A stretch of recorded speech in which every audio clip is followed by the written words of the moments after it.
Hello, I'm Daniela. In today's class, I'm going to show you how to stitch the Algerian Eye Stitch. Now this is a really interesting stitch. It's standalone, and it's comprised of as many layers as you'd like to add. Every stitch inside the stitch is a simple back stitch, so it's a really easy stitch to learn and to use in your work. I have a trick that I like to do to just modify it slightly from the traditional, but I'll show you both ways to do it, the traditional and my little cheater's version. It's a very beautiful way to add the stitch to your work by just modifying it ever so slightly. Now this stitch is very intriguing. Depending on how you make it, you can make it any size you want. You can use any color or any number of strands of floss to make this stitch really stand out or be really subtle in your work. I particularly like to put something in the center of this stitch, like a flat bead or even a French knot. The combination of textures is very intriguing. So let's get started. So the Algerian Eye Stitch is a standalone stitch, just comprised of little back stitches. It's kind of an interesting stitch. It allows for a lot of variation, so you can make it any size you want, and you can use any number of threads of floss. I'm going to use just all 6 here because I think it really shows a nice contrast.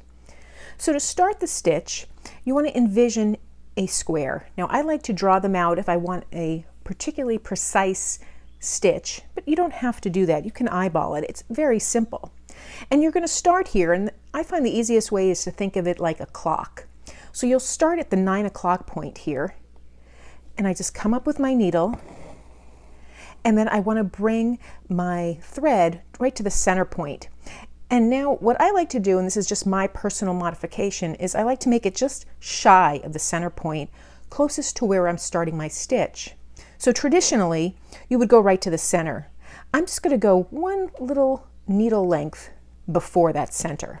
And I do this so that I can fit all my stitches in very nicely, particularly when I'm using 6 strands of floss. So that's my first stitch. My second stitch now, I'm going to come up at the 6 o'clock. And I'm going to do the same thing. I'm going to come up to the center point, and again, I'm coming up just shy of the center point here. Again, just about a needle's width. Now I'm going to come over here to the 3 o'clock. I'm going to do the same thing. I come up at 3, and I go right to the center of that clock. And as you can see here, I'm leaving just a little bit of spacing. Now you can put something in the center of your eye stitch, which is what I like to do, either a bead or a French knot. And then your last one for that first layer is going to come up right here at 12 o'clock. And you guessed it, you're going to come right down here. Now this stitch is a little bit forgiving. The more precise you make it, the more interesting it will look. This is a little bit lower here, my 3 o'clock stitch, but that's okay. It will still work. So now I need my next layer. My next layer is going to come up here, kind of at the maybe 11 o'clock. And again, I'm picturing it as a square. So I'm going to go right to the corner, pull my stitch, and I'm going to go right in between those 2 stitches I put down. And then I'll continue doing this with all 4 corners. And I like to go counterclockwise. If you're left-handed when you're stitching, you maybe want to go clockwise, but really find what works for you. Some right-handed stitchers prefer to go clockwise. And then I'll come over here. Again, I bring my stitch right to that center, and then I go to that final corner.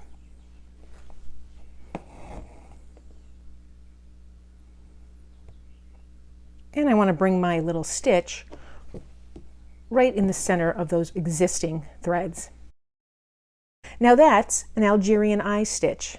There are some modifications you can make. You could continue dividing these areas in between your stitches in half, adding more spires to this, which is very interesting. Another variation that I want to show you is using that square, but kind of starting at a circle. So to do that, I have my square, but I'm going to come right here as a circle and start my entire stitch.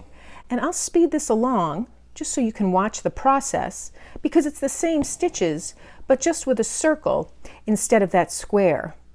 So my outer lines go on the border of that circle. So I'll finish that up.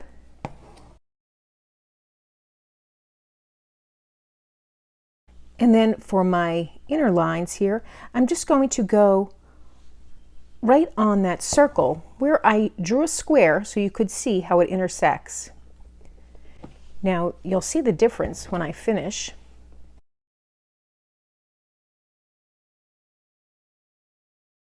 So as you can see, it resembles more of a flower than that square. It's the same stitches, just placed slightly differently.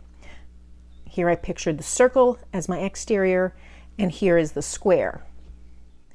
And now if I iron away the distracting lines from my markings, you can see the difference in the shape a little bit better without any distraction. I'd like to show you one more variation on the Algerian eye stitch. So I've done a little sketch and I have my outer square, and that's the one I'm going to be using for my first layer of stitches. And then I have a center square, which I'll use for my center layer. So I'm going to again start right here, the 9 o'clock spot, make my stitches to the center, then I go to the 6 o'clock, and then the 3 o'clock, and then lastly the 12 o'clock.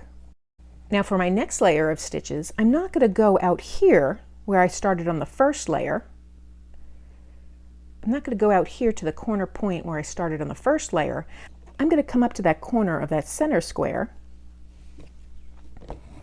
and just make a stitch to the center. And I'll do that with all 4 of the squares. So I removed all my little lines to help me sketch out my shapes of my Algerian eye stitch, and you can see the original and then some variations. It's kind of an interesting stitch depending on how large you make it, and if you fill it with anything or incorporate other stitches, you can get a very interesting result that really adds texture and a focal point to your work. I'd like to show you a couple of finished designs on how you can use this stitch in your work.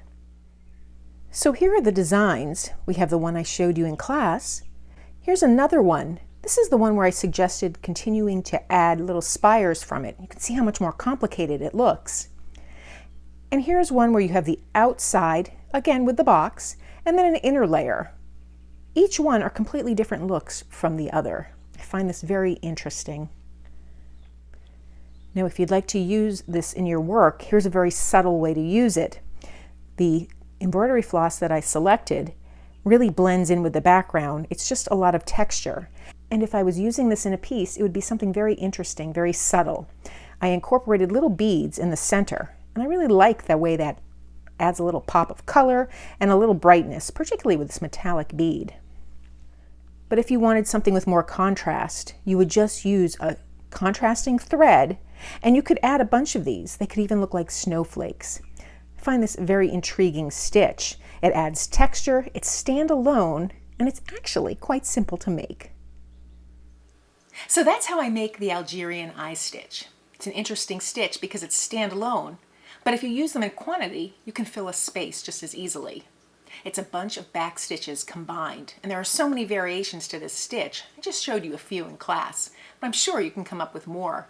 You can even weave thread through it. Oh, the possibilities really are endless. If you've enjoyed this video, please give it a thumbs up. Be sure to check out some of my other stitch videos on this channel. They're really helpful to add to your slow stitching. Thanks for joining me today.